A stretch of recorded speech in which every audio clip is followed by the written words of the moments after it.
Laurence Olivier was the last white actor to play Othello. And he did it in 1965. And he did it in blackface. And he played a black man brilliantly. Am I being told that I will never have a chance to play a black man? But he is right and wrong. An actor's life is about pretending. By trade, you are appropriating other people's lives. That's why so many actors and actresses are so boring if you ever talk to them, because they're essentially a blank slate. Yeah. You don't have to get a serial killer to play a serial killer. Witnessing Fox analysts, I'm not even calling them journalists or anchors anymore, witnessing these analysts, so-called analysts, sit and talk about blackface as if it's some kind of regular form of acting is nothing less than racial gaslighting of black people. The tradition of great white actors playing black roles, that was a necessity due to the scarcity of black actors for obvious reasons. Hollywood was racist. So I don't think you should preserve a tradition if you can get black actors who can now play Othello. Although I don't remember Othello, what he was. Racial gaslighting in this country happens on so many levels. But to watch this as it pertains to blackface is something different.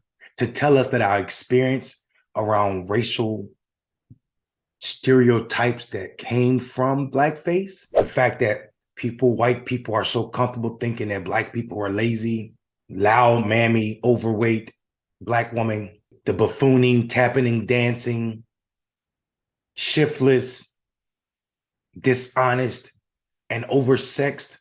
All of these stereotypes were so powerful from the beginning of America through blackface, to believe that we are over exaggerating, or that this is a topic that you should sit on a panel with all white people and might make light of, is the perfect definition of racial gaslighting. There's nothing light about this topic, and the Fox News anchors know that.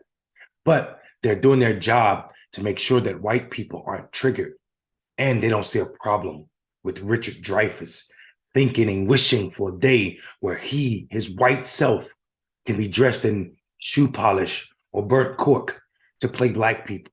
But what is racist? Because truly, you do get in trouble if you are a white person who puts on blackface on Halloween, or a black person who puts on whiteface for Halloween. Like, back when I was a kid, that was okay as long as you were dressing up as like a character. But here's the real problem.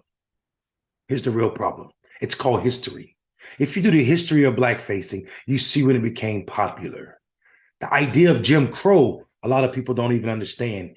The Jim Crow laws, the word came from a minstrel show where some white Northeasterner came down to the South and watched plantations and built the first minstrel. Yeah, that happened. What happened was you had Irish people who were being otherized by other white Americans, and they wanted to figure out a way how they can secure their place in whiteness and mostly not be treated like black people or other citizens.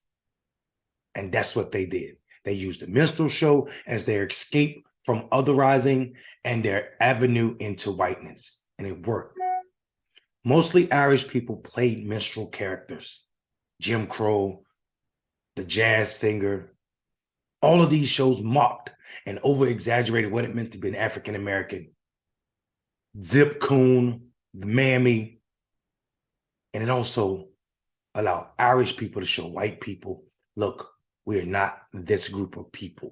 We're not these, we're not them.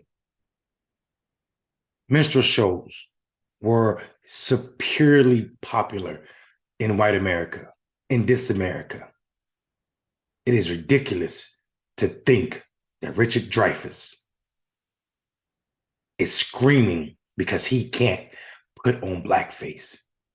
It is said to be a good actor, one should know the history of the theater, which means, coming from this good actor, that he's aware and don't care, or he's oblivious. He's not oblivious. He's not oblivious.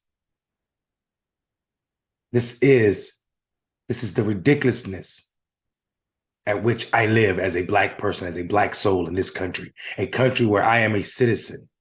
I am reminded daily that I should not be on equal footing with white people when this is on mainstream media. This is ridiculous, y'all. I'm Mondale Robinson. Peace.